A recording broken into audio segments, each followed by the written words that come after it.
kepada faktor lain atau yang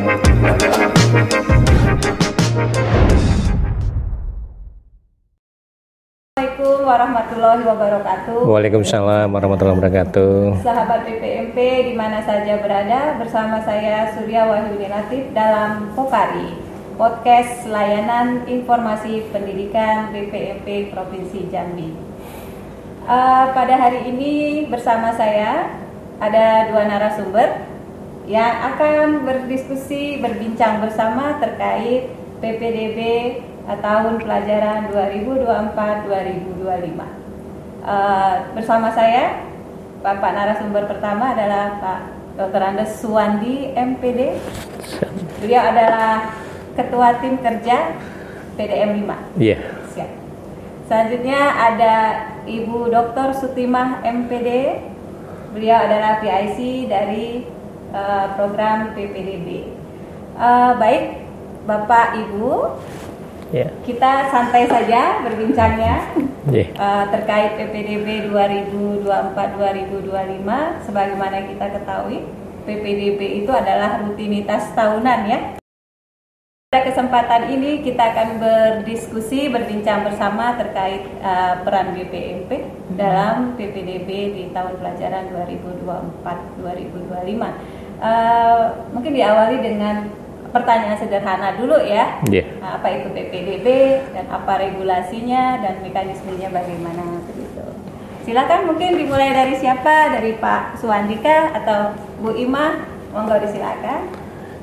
Ya, baik, terima kasih. Assalamualaikum warahmatullahi wabarakatuh. Waalaikumsalam. Yang saya hormati Bu Surya Wahyuni, yang saya hormati Bu Sutimah dan para pemirsa, pendengar semua yang berbahagia. Berkaitan dengan PPDB, ini memang seperti yang disampaikan oleh Bu Surya Wahyuni tadi, ini adalah agenda rutin yang dilaksanakan oleh pemerintah daerah, khususnya Dinas Pendidikan Provinsi, Dinas Pendidikan Kabupaten Kota yang ada di seluruh Indonesia. Saya kira mungkin itu ya. Kemudian berkaitan dengan PPDB ini memang BPMP diberikan mandat untuk mengawal pelaksanaan PPDB dengan pelaksanaan yang objektif, kemudian transparan dan akuntabel. Ini harapannya sesuai dengan Permendikbud nomor 1 tahun 2021 tentang penerimaan peserta didik baru PPDB untuk taman kanak-kanak, sekolah dasar, kemudian untuk sekolah menengah pertama dan sekolah menengah atas serta sekolah menengah kejuruan. Di sini regulasinya adalah Peraturan Menteri, dengan juga ditindaklanjuti dengan salinan lampiran keputusan Sekretaris Jenderal Kementerian Pendidikan, Kebudayaan, Ristek dan Teknologi Republik Indonesia nomor 47/M/2023 tentang pedoman pelaksanaan peraturan Menteri Pendidikan dan nomor 1 tahun 2021 tentang penerimaan peserta didik baru tahun 2021 untuk jenjang taman kanak-kanak, pendidikan dasar, kemudian sekolah menengah pertama dan sekolah menengah atas serta sekolah menengah kejuruan. Jadi itulah Bu Surya Wahyuni berkaitan dengan regulasi yang berkaitan dengan PPDB. Mungkin itu dulu Bu Surya. Oke, baik, terima kasih Pak Wandi. Selanjutnya mungkin Bu Imah bisa menambahkan juga biar ini pendengar kita jadi tahu gitu ya, gimana nih peran kita BPMP dalam PPDB tahun pelajaran 2024-2025 ini. Ya, terima kasih Bu Nini.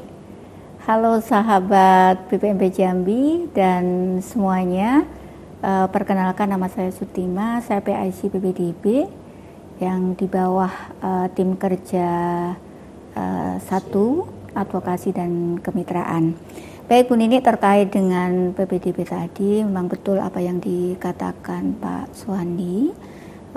Ada 2 regulasi di sini. Yang pertama Permendikbudristek nomor 1 tahun 2021, kemudian diperjelas lagi keputusan Sekretaris Jenderal Kemendikbudristek nomor 47/M tahun 2023. Jadi sebenarnya antara tahun kemarin dengan tahun ini masih berpedoman dengan regulasi yang sama dan ditambah yang tadi itu keputusan Sekretaris Jenderal. Berarti masih memakai Permendikbudristek nomor 1 tahun iya. 2021, tapi ditambah lagi regulasi tadi yang keputusan. Iya.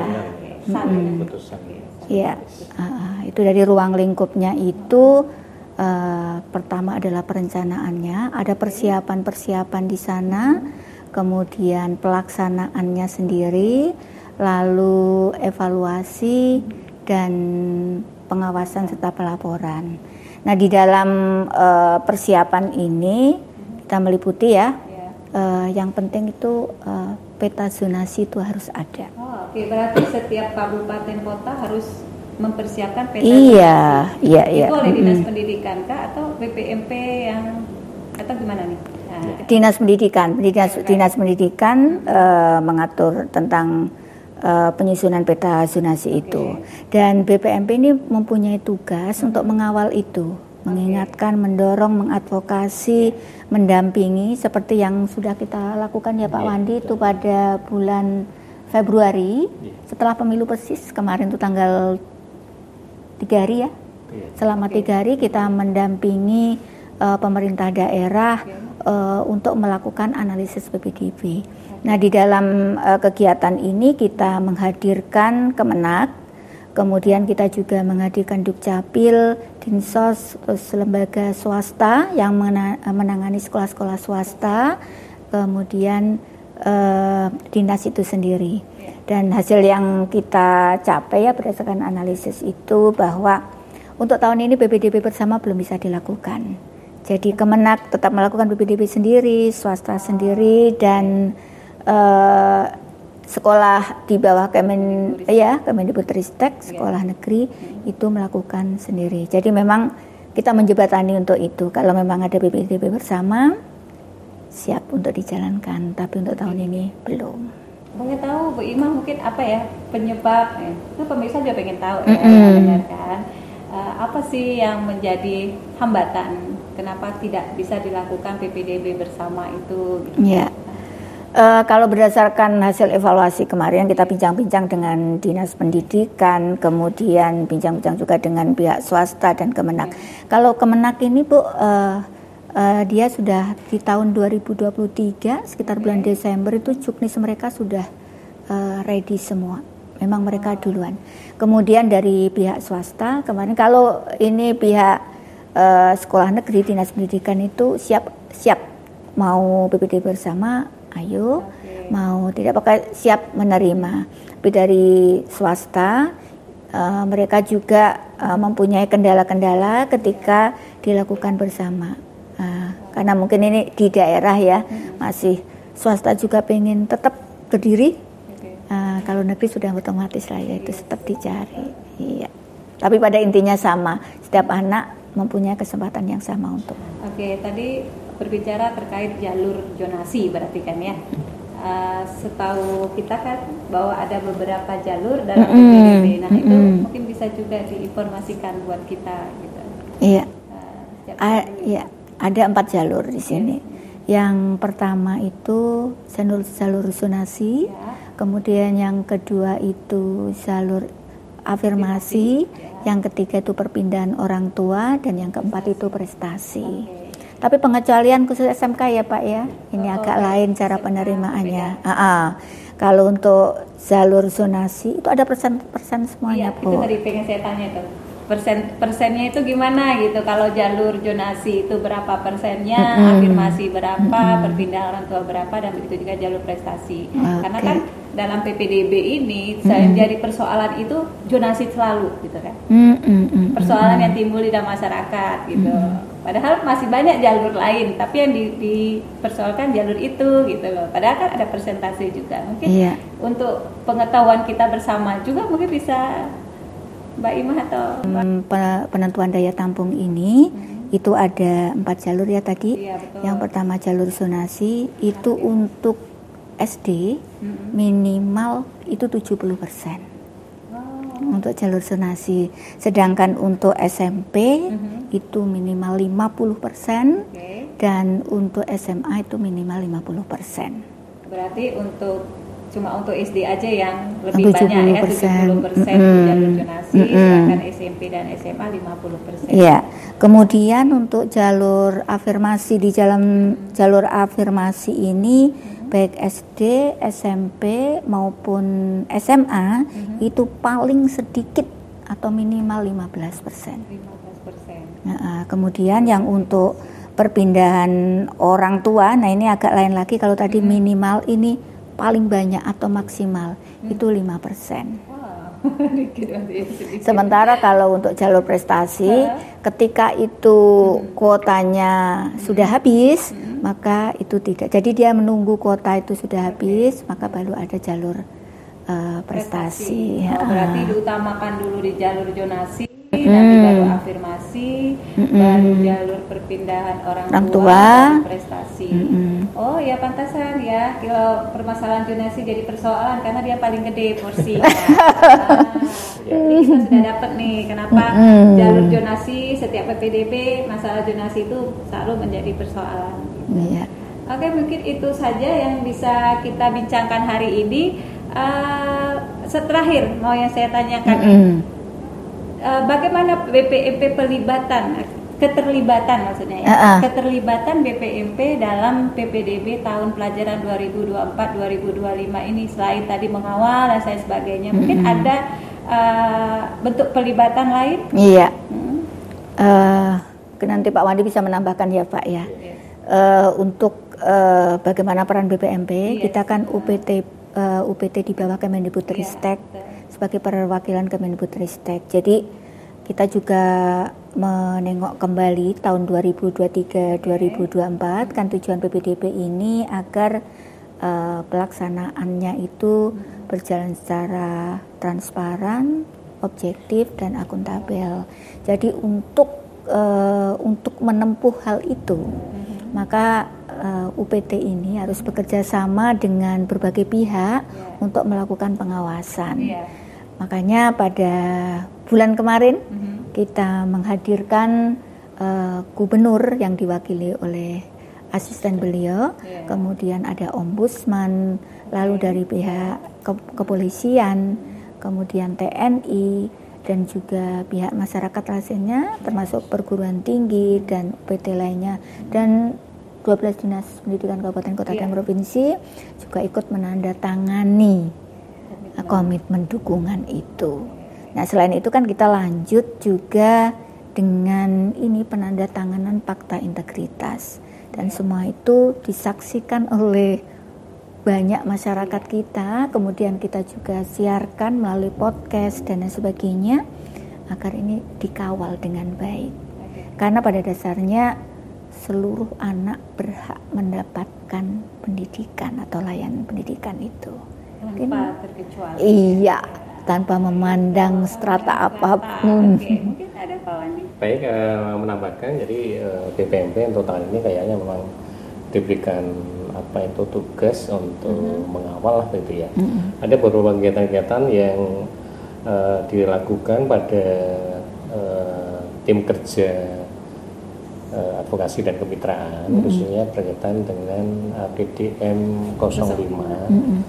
Jadi pertama kemarin sudah dilakukan Bu Sutimah ya, pendampingan sebelum pendampingan. Jadi ada identifikasi isu permasalahan tentang PPDB, itu sudah kita lakukan di Hotel O2 Western ya Bu Sutimah. Kemudian yang kedua pendampingan. pendampingan PBB ke daerah, kita menugaskan pada teman-teman sebanyak 2 orang untuk mengawal bagaimanakah setelah pertemuan pertama pada waktu itu sudah disampaikan berkaitan dengan Permen nomor 1 tahun 2023, kemudian 21 ya, kemudian juga salinan Sesdijen nomor 47 garis miring 21 itu 23 ya Pak Ibu ya, untuk ditindaklanjuti di kabupaten kota.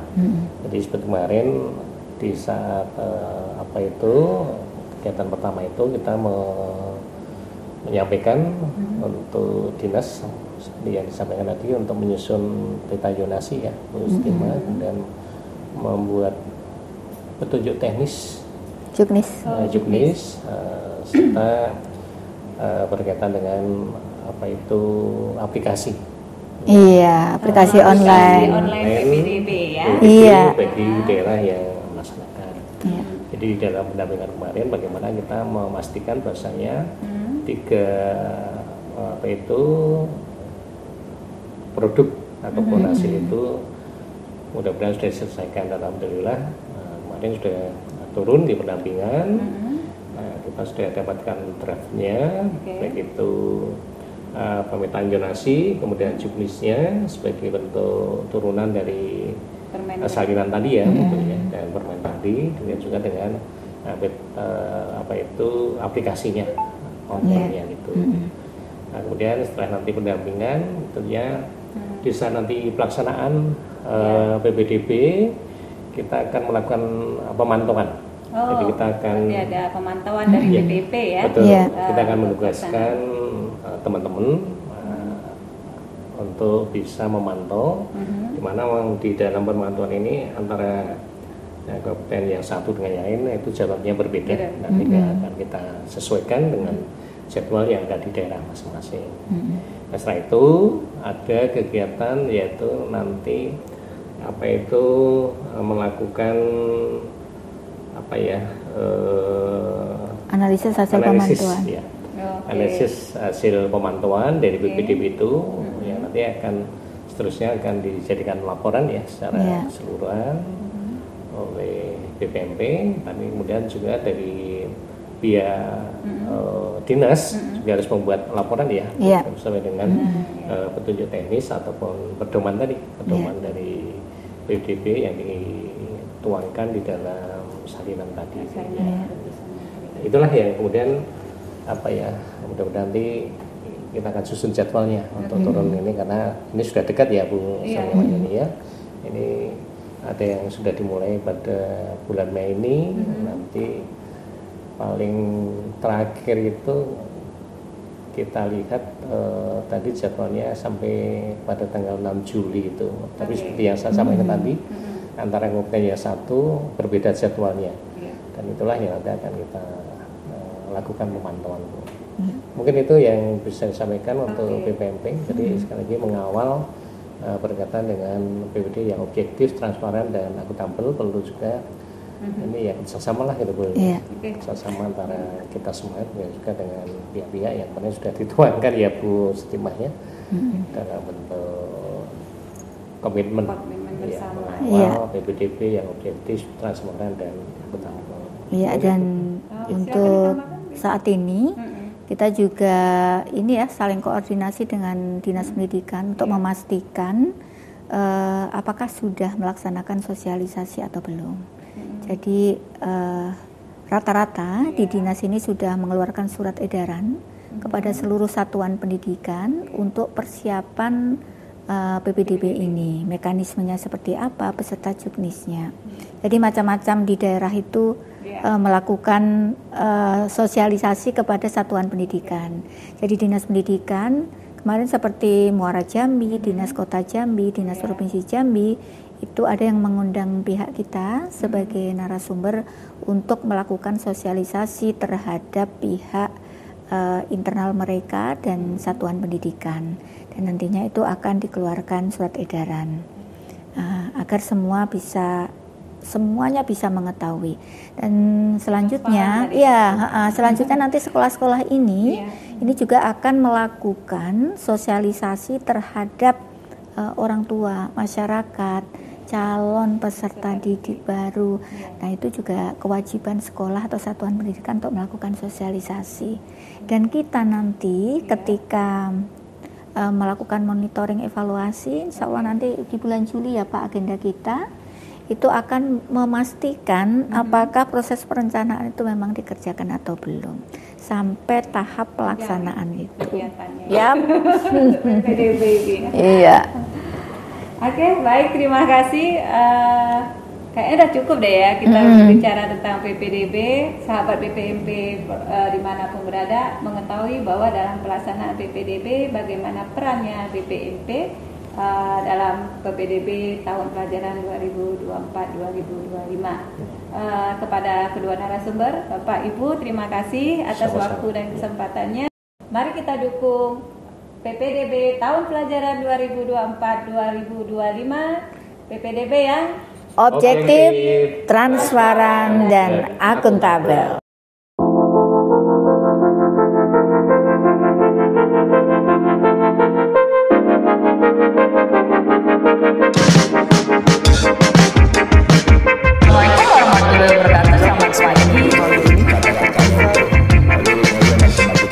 Kepada faktor lain atau yang